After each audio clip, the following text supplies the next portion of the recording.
Yo, what's up guys, Monkey Guy here, and in today's video I'll be reacting to the Crunchyroll Anime Award nominees. Every year Crunchyroll gives out awards to animes based on different categories, but if you have voted for these awards before, you know that this anime award show sucks. Animes either get left out or the wrong anime wins, because at the end of the day, this is just a popularity based thing. So you might have a show that is not as popular as the next show, but because that show is more popular than the other one, it's gonna win. So before going to this voting thing, I'm not really gonna have too high of expectations and everything so that I won't be disappointed. So maybe then if I have low expectations, I won't be as disappointed in the end, but I'll still be disappointed at the end of the day. But yeah, before I get into the video, as always, please like, comment, subscribe to the channel for more content like this. And without further ado, let's get right into this. First up, we have Best Fantasy. Okay, let's see what we got here. Demon Slayer, Main Abyss, Jobless Reincarnation, Overlord, Ranking the Kings, Case of Vanitas. Okay, this is actually a very good selection right here. See, I'm not gonna lie, I did not watch Overlord or Case of Vanitas yet. I will get around to watching those, so I can't really say too much about them, but for what I know, they are pretty good shows. So if anybody has watched them and votes for these two, then I won't be disappointed, right? I won't be mad. So going off of that, I have to choose between Demon Slayer, Main Abyss, Jobless Reincarnation, and Ranking the Kings, but kinda though, because I didn't finish Main Abyss yet either. I was supposed to finish Main Abyss a long time ago. I don't know why, I just haven't. I'm gonna finish it soon, I promise. I promise I'm gonna finish it. In my opinion, it's really just between these two. I don't think Demon Slayer and Ranking the Kings really compete to these two. Damn, this is kind of hard. Honestly, I'm gonna choose Jobless Reincarnation Season 1, Part 2. This is a beautiful anime, beautiful isekai, one of my favorite isekais of all time. Number 2 behind ReZero, of course.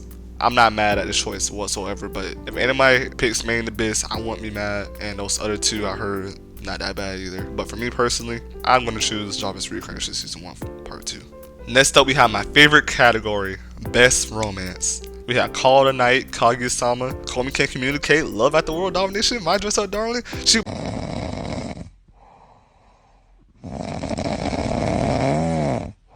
Man, who put this trash on here? Be honest, bro. Who put this on here? To be honest, it was better off putting Rent a Girlfriend up here. I'm not even gonna lie. I would have rather seen Rent a Girlfriend on here than Shoeborn's Not Cutie. Just being honest. Honestly, I might act like this is not even here. So, Call the Night, Kaguya-sama, Call Me Can't Communicate, Love at the World Domination, and My Dress Up Darling. Okay. This is actually a very good selection of anime. First, I got Call the Night. I didn't finish Call the Night yet. Damn, I don't finish a lot of anime. I had like 3, 4, 5 episodes left. This anime is actually very good. It's about vampires and it takes place at night. And if you watch this show, you would know that this show does a very good job at establishing that night vibe, atmosphere. Calm, cool. It's a relaxing anime to watch. The animation is cool, pretty, it sticks out. I really feel like this show is underrated. I really don't hear too much people talking about it, and that needs to change. If you haven't watched this show, I highly suggest watching it. We all know about Call Me Can't Communicate, Love at the World Domination. I'm not gonna lie, Love at the World Domination surprised me. I'm pretty sure I said this in my spring 2022 video, but I expected this show to not be all that. It just looked like a romance Power Rangers show. Was it that? Yeah, but it was way more. The relationship between the two main characters was just very good, very well developed. It surprised me. It was a very good watch. If you're a romance fan, I highly suggest watching this. And if you watch this show, you already know one of the best parts is the opening. If you know, you know. I'ma eat it. Ah! And of course we have My Dress Up Darling, one of the shows that really took over last year. And I really didn't expect people to really be talking about it like that. I read the manga prior and I was like, okay, it's gonna be a pretty good show. I think people are gonna like it, but I didn't expect that many people to like it. It was to the point where I actually made a video on it. And if you haven't checked that out, go ahead and check that out for me. Please. But yeah, it was a very good show. I really liked everything. And a lot of people also liked it. But I feel like out of all these shows right here, the one that easily should win Best Romance is Kaguya-sama. This whole season was perfect. The comedy, the romance, everything was just so good. Everything leading up to the confession, the school festival, everything was just so good. The confession itself, man, the confession was executed so perfectly. This is how you do a confession. This is peak romance. It had to be one of the best romance scenes of all time. No question. I heard Kaguya-sama fans say this scene was very good leading up to this, but I didn't know it was gonna be that good. And I heard there's so much more stuff to come that I honestly cannot wait. After that season, Kaguya-sama is easily top 3 new gens for me personally. So because of that, I have to give Kaguya-sama the best romance of 2022. Next up we have Best Japanese Voice Actor Performance. And for this, honestly, it's a no-brainer. I have to give it to Aaron's voice actor. Aaron's voice actor is probably one of my favorite voice actors of all time. Ever since I saw that video of his voice actor back in season 2, season 3, of him going so hard for that particular scene, he just been one of my personal favorites. He put so much raw emotion, everything that he has into portraying Aaron as a character. There's so much respect for him. And for that, I have to give it to Aaron's voice actor. Next up, we have best English voice actor performance. And I'm not gonna lie, I do not watch dub at all. I watch sub pretty much all the time, like 99.9% of the time. And that 0.1% was literally when I watched Cyberpunk Edge Runners in dub. I mainly only watched this because my friend told me to watch it in dub because it's very good in dub, and it was very good in dub. So I'm not mad for giving this award to the Cyberpunk Edge Runner. Next up, we have best supporting character. Okay, we have Asuka, Anya, Kage, Rebecca, Tegan, Yor. This is actually, hold up, Crunchyroll. Did y'all really step it up this year? I see y'all. Is things this year gonna be different? These are actually very good nominees so far. I really haven't seen any misses. Maybe they're starting to listen to the community more. It's about damn time. Honestly, these are very good nominees, but for me, I gotta go with Asuka. I actually really like her character. She does a lot for Kaguya. When I mean a lot, I mean a lot. If it was for her, Kaguya, the class president would never, ever talk to each other, interact with each other, or even get close to being in a relationship. And she had a very good season in this season as well. Very good development. I really like their character. I always like her character. And for that, she wins Best Supporting Character. Next up, we have a new award. Must Protect at All Costs character. We have Anya, Boji, Kage, don't know who this is, Kotaro, never watched the anime, Modern, and Komi. Honestly, it's a toss-up between Anya and Boji, but if I have to give it to someone, I have to give it to Anya. I think Anya is literally the definition of must protect at all costs. This little sweet, adorable kid the show has their wholesome moments, and for that, I gotta give it to Anya. But Boji is a close second, though.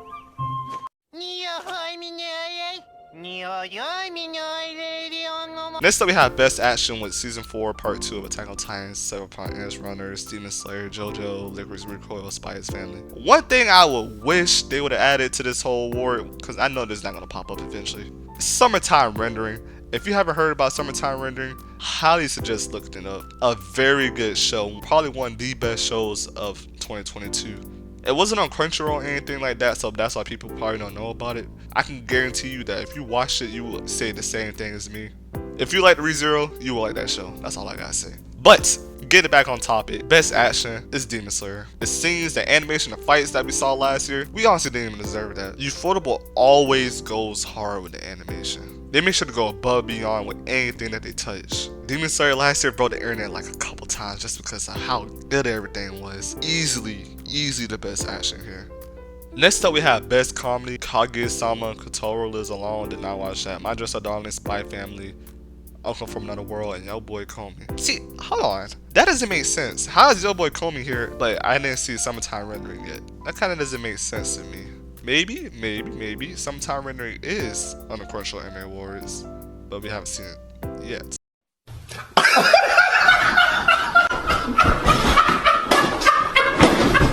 The best comedy here, these shows have a good comedy. Uncle from Underworld is pretty funny. Yo Boy Komi is pretty funny. I had to give it to Kaguya-sama. Each and every episode, Kaguya-sama made me laugh. Every time Chika comes on screen, I always laugh.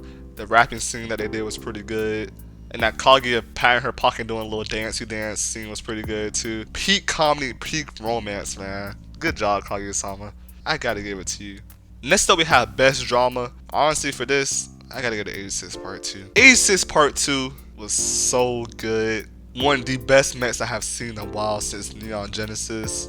Everything was so good. And that last episode, man, it still hit me to this day. Top 10 episodes of all time. I had to get to 86 Part 2. Next up, we have Best Anime Song. Okay, I see what they're doing here. Because typically they had the best opening sequence. For that, I feel like they go towards more so just like the sequence itself and not the song itself. So I'm really glad they separated the two. You had the song and you had the sequence. I really like that, Crunchyroll. You're stepping your game up, Crunchyroll. I see y'all. We have Yo Boy Komi opening, Spy X Family opening, Kaguya-sama opening, Shadow House opening, Attack on Titan opening. Oh, no. Yo, I gotta go to One Piece. Yo. Hold on. Actually, hold on. I'm surprised they didn't put Demon Slayer opening up here. That was one of the best openings. Am I tripping? Why didn't you put it up here? Who cares? Anyway, I'm putting up New Genesis. I play New Genesis every single day. That is such a great song. And hearing it in the movies when I finally watched Film Red, it just hit different, honestly. Easily the best song of last year.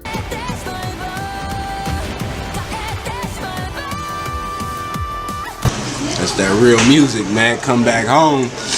Motherfucker, see how real it is, man. Next up we have Best Director. For this, I had to give it to Demon Slayer again. This is a perfect season, 10 out of 10. Well exceeded the expectations that it had for itself. And when a series as popular and demanding as Demon Slayer, I honestly didn't even think you could see those type of expectations. I had to give it to Demon Slayer. Next up we have Best Main Character, Bit, Aaron, Lloyd, Marin. See, this is what I mean by sometime Render should have been up here. Cause you could have had Shinipe replacing a character like, I don't know. Honestly, I would replace Lloyd with Shinipe. I'm like, what do you say, fuck me? He's a very good main character. For all these characters, I gotta go with Chisato. Chisato is probably my favorite character last year.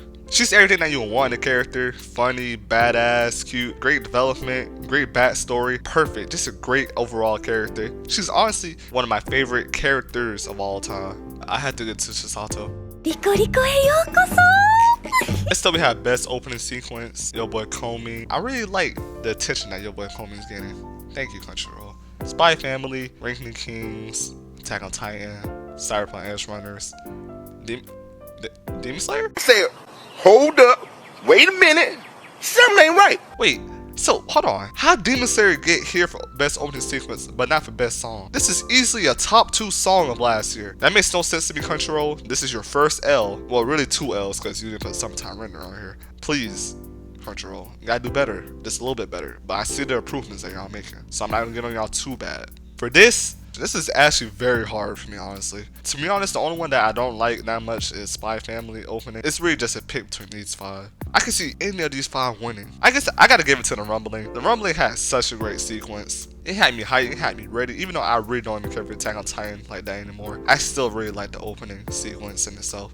Matched the opening song perfectly. I had to give it to the Rumbling, but I could easily see any of these 5 winning. Next up we have Best Ending Sequence. Can we talk about Kaguya-sama's ending? I feel like Kaguya-sama had the most random ending of all time. There was so much stuff going on. Like, without context, you would not think it's a romance, honestly. It was just so random. It gotta be between these 2, honestly. Attack on Titan and Spy Family. You know what, since I picked Attack on Titan for the opening sequence, I'm just gonna go with Spy Family for the ending sequence. I don't care, Attack on Titan fans, be mad. Next up we have Best Score. This is a no-brainer to me, honestly. Still but Comey, come on now.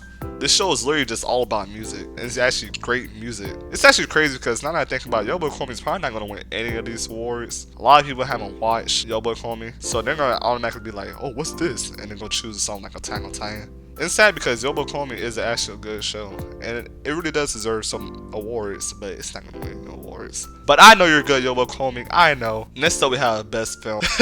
This is hold on. I was about to say it's time to debate, but Jujutsu Kaisen 0 is on there. I was gonna say Film Red, but hold on now, we got something big. I didn't watch Bobo because I heard the animation was very good, but the actual story in itself was not that good. Dragon Ball Superhero. Nah. Don't know what this is, and I don't know what Their King is. Don't know what those 2 is. Putting my One Piece bias aside, I gotta go Jujutsu Kaisen 0. Congratulations! Every Jujutsu Kaisen fan hyped up this movie, and I see why. Everybody was saying that Yuta is better than Itadori, and that the squad is just better than the main squad in general. To be honest, they're not wrong. Yuta is him, I'm not gonna lie. He really is him. Very good music, action, villain. A very good movie that deserves to win Best Film. Next up we have Best Character Design. I gotta give it to JoJo. JoJo always has some unique looking characters. They all stand out. I had to give it to JoJo. Next up we have Best Animation. This is really a debate, bro. I will give it to Demon Slayer. I'm not even gonna say anything. It's Demon Slayer. Next up we have another new category. Best New Series. Call the Night, Cyberpunk Edge Runners. Nope. I don't even need to do it anymore. Licorice Recoil. Licorice Recoil, I'm gonna say it again. It is the best anime of 2022. If you have not watched it, go watch it. I made a whole video on it. Go watch that if you need to go watch it. I suggest watching it anyway. Easily the best out of these. Easily. Next up we have another new category. Best Continuing Series. Attack on Titan Final Season Part 2. Demon Slayer, JoJo, Kaguya-sama, Main Abyss. Come on now. Come on. Okay. Alright, let me not be biased, okay? I gotta stop being biased. And we're going off of anime, right? No, I don't even care. It's One Piece. Ooh, the anime is trash. I do not care. One Piece on top. One Piece better. One Piece on top. One Piece #1 of all time. Cry about it.